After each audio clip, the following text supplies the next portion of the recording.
Assalamualaikum warahmatullahi wabarakatuh. Pada kesempatan ini saya akan melanjutkan dan meneruskan materi kitab Fathul Mu'in tentang bab jenazah. Kitab I'anatul Talibin juz 2 halaman 134. Bismillahirrahmanirrahim. Qala al-mu'allifu rahimahullahu ta'ala wa nafa'ana bi ulumihi ya rabbal alamin. Bismillahirrahmanirrahim. Wa saqatal fardu fiha bidzakarin. Wa saqatal fardu fiha, dan kewajiban sholat jenazah itu gugur bidzakarin dengan sebab sudah dilaksanakan oleh orang laki-laki walau swabiyan mumayyizan, walaupun dia masih anak kecil dan yang sudah tamyiz. Saya ulangi lagi, kewajiban sholat jenazah yang merupakan fardu kifayah itu bisa gugur, artinya yang lain tidak terkena kewajiban kalau sudah dikerjakan oleh satu orang laki-laki, atau sekalipun dia masih anak kecil tapi sudah tamyiz. Tamyiz itu pengertiannya sebagaimana di Fathul Mu'in bagian awal. Tamyiz itu gambarannya bi an yakula wa yashraba wa yastanjiya wahda. Anak itu bisa makan, minum, istinja dengan sendirinya. Di sini dijelaskan, ada sebuah komentar dalam i'anah, kenapa kok digugurkan atau kok gugur. Wa innama saqatat bihi, kenapa kok dengan sebab anak kecil yang sudah tamyiz sholat jenazah itu kewajiban bisa gugur, li husulil fardih bi sholatihi, karena anak itu termasuk sudah melaksanakan fardu kifayah itu sholat jenazah, sehingga maksudul a'dabnya sudah tercapai. Wali annal jama'ata la tustaratu fiha, dan juga sholat berjamaah dalam sholat jenazah itu tidak disyaratkan. Jadi sudah cukup dikerjakan anak kecil yang sudah tamyiz walaupun dia sendirian. Walau ma'ah wujudi balighin, toh sekalipun di lokasi itu atau di tempat itu ada orang yang sudah balik, atau ada anak yang sudah balik. Yang balik itu tidak sholat jenazah, akan tetapi yang sholat jenazah itu masih anak kecil dan tapi dia sudah tamyiz, maka sudah cukup. Wa illam yahfad al-fatihata wala ghairaha bal waqafa biqadriha, toh sekalipun anak kecil yang sholat jenazah itu yang sudah tamyiz, maksudnya dia tidak hafal Fatihah, tidak hafal penggantinya Fatihah seperti membaca ayat, membaca zikir yang lamanya seperti membaca Fatihah, cuma sekedar dia berdiam saja. Jadi ini sudah cukup. Walau ma'ah wujudi man yahfazuha, toh sekalipun di lokasi itu atau di tempat itu ada orang yang hafal Fatihah.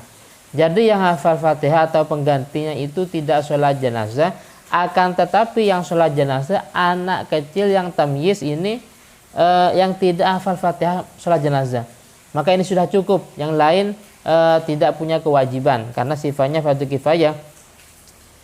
La aila yaskut la bi unsa ma'a wujudihi.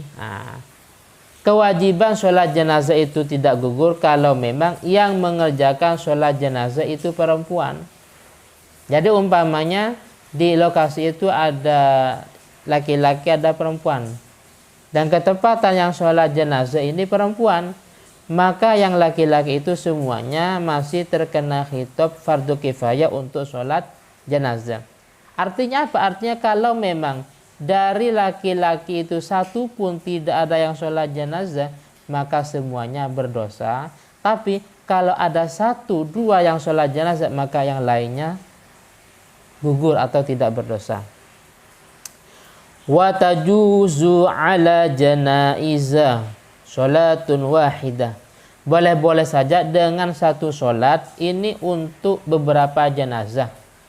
Saya ulangi lagi, boleh-boleh saja dengan satu sholat jenazah ini untuk jenazah yang lebih dari 2. Mayatnya 2, 3, 4 dan seterusnya, boleh-boleh saja sholat jenazah dengan satu sholat. Hal ini ada sebuah dalil, li'anna Umma Kulsum binta Sayyidina Ali bin Abi Thalib matat hiya wa waladiha Zaid bin Amr bin Khattab. Jadi ada Siti Ummu Kulsum putri Sayyidina Ali bin Abi Thalib beserta putranya yaitu Zaid bin Umar bin Khattab meninggal. Ternyata fasalla alaihi daf'atan wahidatan. Sayyidina Ali mensolati 2 jenazah itu dengan satu sholat.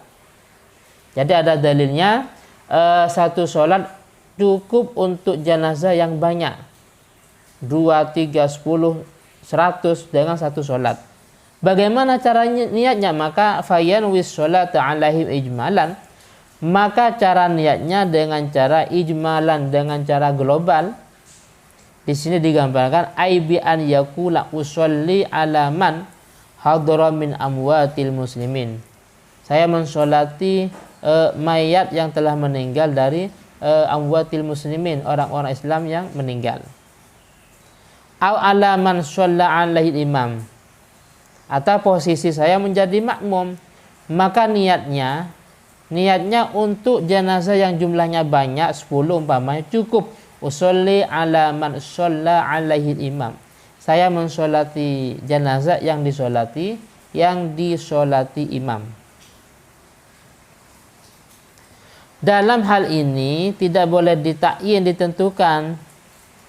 Contohnya digambarkan falau ayyana wa akhta'a ka an shalla ala asyara fabanu ahad asyar. Jadi ketika mentakyin, menentukan dan salah, maka ini fatal. Contohnya jenazahnya jumlahnya 10. Tapi niatnya untuk 15 jenazah umpamanya. Dia niat untuk 10 tapi kenyataannya 11, maka tidak sah. Saya ulangi lagi, dia niatnya 10, kenyataannya 11, itu enggak sah. Atau niatnya dia untuk 50 jenazah tapi kenyataannya 53, itu enggak sah. Tapi kalau sebaliknya, kalau sebaliknya bila fi malau shalla ala ahad asyar habanu asyra. Jadi niatnya untuk 11 jenazah ternyata kenyataannya berkurang 10 umpamanya, maka itu sah atau boleh-boleh saja. Waharuma, dan hukumnya haram takhiruha, mengakhirkan sholat jenazah, anid dafni, dari dimakamkan. Mestinya kan harus tertib, pertama dimandikan, disucikan, baru dikafani, disolati, baru dimakamkan. Lah ini enggak, setelah dimandikan, dikafani, langsung dimakamkan. Setelah dimakamkan mau disolati, ini hukumnya haram. Sehingga faya samuddafinuna waraduna bidzalika liwujubi taqdimi alaihi. Semua orang-orang yang memakamkan dan orang yang rela, yang tidak mencegah, itu semuanya mendapat dosa. Saya ulangi lagi, ketika dimakamkan terlebih dahulu sebelum disolati, maka semua orang-orang yang memakamkan dan orang yang tahu dan ridho tidak mencegah, itu semuanya mendapat dosa semuanya. Dalam Tuhfah, fa in dufina qablah, ketika jenazah itu dimakamkan sebelum disolati, maka asima kullu man alima bihi walau bi udrin. Maka setiap orang yang tahu itu mendapat dosa. Bahkan bal yaskutul fardu bisolati alal qabri, bal yaskutu, bahkan gugur al fardu bisolah, kewajiban sholat jenazah alal qabri, kalau mayat itu sudah dikuburkan. Jadi kalau sudah dimakamkan, maka kewajiban sholat jenazah itu sudah tidak berlaku lagi, karena kewajiban sholat jenazah itu setelah disucikan, dikafani, dan sebelum dimakamkan. Kalau sudah terlanjur dimakamkan, maka tidak usah tidak usah disolati karena itu sudah sukutul fardi, kewajiban sholat jenazah sudah gugur. Walaupun sangat singkat dan sangat sebentar, semoga manfaat dan barokah. Dan jika ada yang kurang puas, kurang paham, silakan ditanyakan dalam channel ini. Dan dari saya pribadi, akhiran, summa assalamualaikum warahmatullahi wabarakatuh.